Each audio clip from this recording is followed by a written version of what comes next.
तो अब लाइव लगातार को देखना शुरू कर दिए हैं। झारखंड में राज्यसभा चुनाव को लेकर राजनीतिक पारा चढ़ चुका है। एक तरफ जहां सत्ता पक्ष जीत का दावा कर रहा, तो दूसरी तरफ विपक्ष भी मुकाबले को दिलचस्प बनाने में जुटा है। बयानबाजी के बीच अब चुनाव सिर्फ आंकड़ों का खेल नहीं, बल्कि राजनीतिक रणनीति और शक्ति प्रदर्शन भी बनता जा रहा है। नमस्कार, मैं हूं नौशाद और आप देख रहे हैं मेरे साथ लाइव लगातार। तो झारखंड में राज्यसभा चुनाव की 2 सीटों पर चुनाव होना है और इसे लेकर सियासत भी पूरी तरह से गर्मा गई है। एक तरफ इंडिया गठबंधन अपनी जीत को लेकर पूरी तरह से आश्वस्त नजर आ रहा है, तो वहीं दूसरी तरफ बीजेपी भी चुनावी मैदान में उतरकर सत्ता पक्ष को सीधी चुनौती देने को तैयारी में लग चुकी है। चुनाव की तारीखों का ऐलान के साथ ही अब बयानबाजी और राजनीतिक आरोप प्रत्यारोप का दौर भी तेज हो गया है। इस मुद्दे पर कांग्रेस सांसद सुखदेव भगत ने दावा किया कि झारखंड की दोनों राज्यसभा सीटों पर इंडिया गठबंधन जीत तय कर रही है। उन्होंने कहा कि गठबंधन के पास विधानसभा में बहुमत है और संख्या बल पूरी तरह से उनके पक्ष में है। सुखदेव भगत ने बीजेपी पर हमला बोलते हुए कहा कि बीजेपी के पास जीत के लिए जरूरी आंकड़े नहीं है, लेकिन फिर भी वह सिर्फ राजनीतिक टकराव और माहौल बनाने के लिए चुनाव लड़ना चाह रही है। एक बड़ा राजनीतिक दिलचस्प है, जिसमें एक तरफ कह सकते हैं कि बीजेपी आंकड़ों से कोसों दूर है, उसके बाद भी चुनावी मैदान में उतरकर कहीं ना कहीं खेला बिगाड़ने का प्रयास कर रही है। दावा तो बहुत किए जा रहे हैं, बीजेपी की तरफ से भी दावा किया जा रहा है कि हम चुनाव जीत रहे हैं और चुनाव जीतने के लिए बीजेपी चुनाव लड़ती है। लेकिन झारखंड की जनता को थोड़ा इंतजार करना होगा कि जब झारखंड में राज्यसभा के चुनाव होंगे और जब उसका परिणाम निकलेगा तो किसके तरफ दोनों सीट होंगे, इसके लिए थोड़ा इंतजार कर लीजिए। तो बीजेपी को आईना दिखाने में सुखदेव भगत भी शामिल नहीं है, बल्कि इसमें सत्ता पक्ष की एक और पार्टी भी शामिल है। हम बात कर रहे हैं झारखंड का लार्जेस्ट पार्टी यानी जेएमएम की। जेएमएम के नेता सुप्रियो भट्टाचार्य ने भी बीजेपी को आईना दिखाया है और उन्होंने कहा कि आंकड़ों के हिसाब से इंडिया गठबंधन चुनाव तो जीत रही है, लेकिन बीजेपी चुनावी मैदान में उतर रही है तो उसे मना भी नहीं करेंगे। तो चलिए, सबसे पहले हम आपको आगे बढ़ने से वो तमाम बयान को सुनाने जा रहे हैं जो कांग्रेस और जेएमएम दोनों नेताओं ने बीजेपी को आईना दिखा रहे। सुनिए सुखदेव भगत और सुप्रियो भट्टाचार्य ने किस तरह से बीजेपी को आईना दिखा रहे हैं। नहीं, खेला की बात नहीं है, बहुत कॉन्फिडेंट है, हमारा संख्या बल है और बहुत कॉन्फिडेंट है। और कहीं पे ये अलग बात है, भारतीय जनता पार्टी अपने आदत समझो और हॉर्स ट्रेडिंग के वो बढ़ावा देने का प्रयास करेगी, वो कुछ अपने डिसगाइज हुए में कुछ अपने कैंडिडेट उतारेगी, वो अलग मुद्दा है। लेकिन हम बहुत कॉन्फिडेंट है और इंटैक्ट भी है और दोनों सीट इंडिया ब्लॉक के खाते में आ रही है। जेएमएम दे नहीं रही है सीट। ये किसने कहा? डिक्लेयर हो गया क्या? बराबर नहीं, आपने अगर आप डिक्लेयर हो गया तो बात अलग है।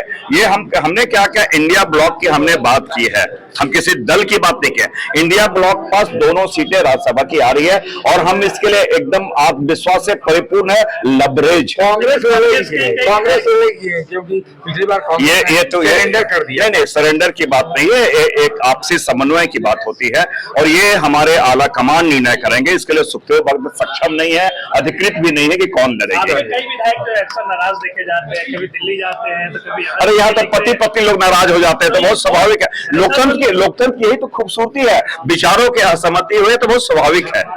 देखिए, बीजेपी उम्मीदवार दे राज्यसभा चुनाव में, उसको रोकने वाले हम लोग तो है नहीं, क्योंकि उनके पास में जो सीटें हैं नॉमिनेशन करवाने के लिए तो वो काफी है।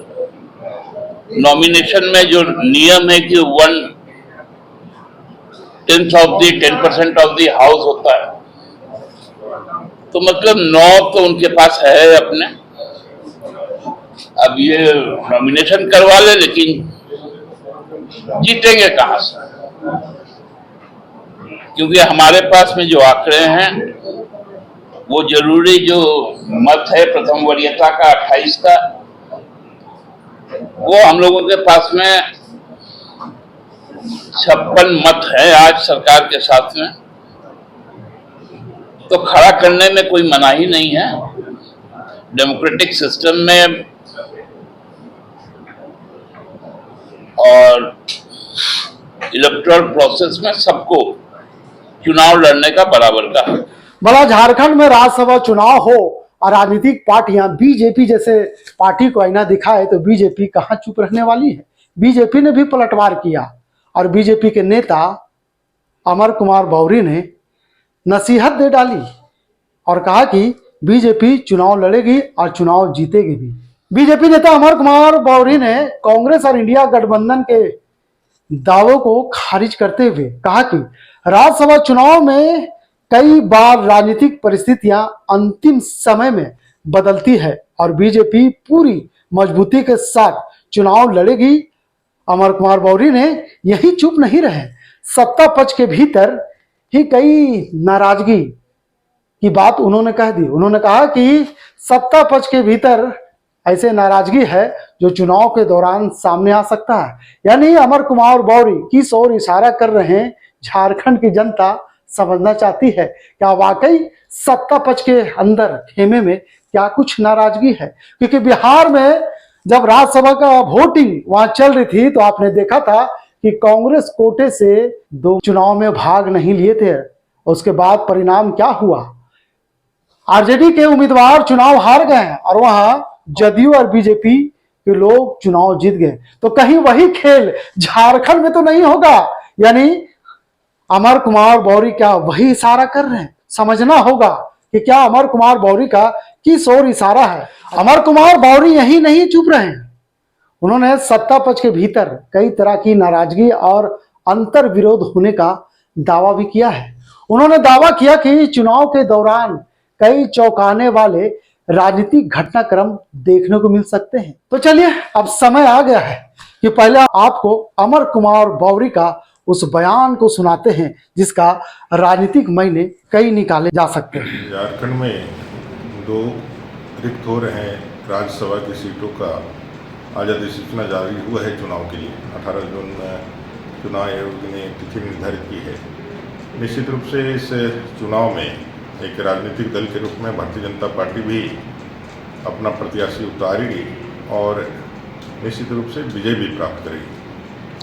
सर, एक तरफ कांग्रेस का कहना है कि अगर बीजेपी इसको मतलब उनके पास संख्या नहीं है और अगर वो चुनाव में अपने प्रत्याशी को उतारते हैं तो हॉर्स ट्रेडिंग जैसी चीज़ें बढ़ेगी।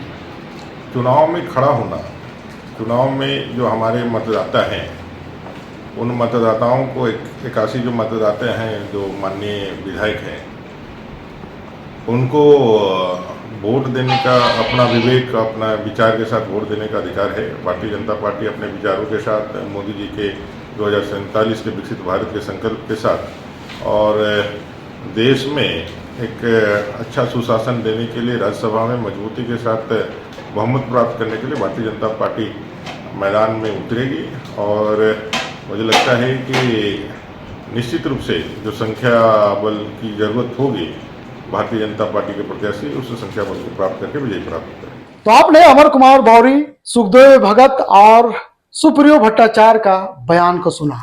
इधर राज्यसभा चुनाव को लेकर दोनों दलों के बीच सीधा राजनीतिक टकराव दिखाई देने लगा है।